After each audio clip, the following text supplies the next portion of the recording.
Simple একটা প্রশ্ন আর simple একটা উত্তর আমি দেই। আসলে প্রশ্নটা হচ্ছে এই যে আসলে গ্রিন নেক অথবা ব্ল্যাক নেক আমরা যেগুলোকে বলি, এগুলো আসলে ছোট থাকতে এরকম কেন থাকে?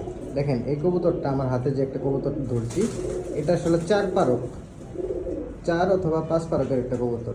দেখেন মনে হইতেছে যে কি না কি হয়, একদম সাদা সাদা আসবে কিনা এই সেই, কিন্তু ভাই সেম সেম ব্লাড লাইনের একটা কবুতর। দেখেন এটার এই সামনের কবুতরটা হচ্ছে 2 দশক, সামনের কবুতরটা 2 দশক, এই কবুতরটা আবার 7 পর, অনলি 7 পর। দেখেন শেপ, অলরেডি শেপ, সাইজ আর কালার আসা শুরু করছে মাত্র।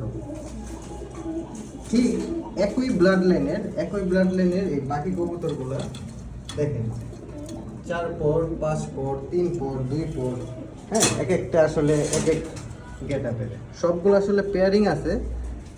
কোয়ালিটি আর কোন সময়টা আসলে কবুতর কীরকম দেখা যায় ওইটা আসলে দেখানোর জন্য আমি আসলে এভাবে দেখাইলাম।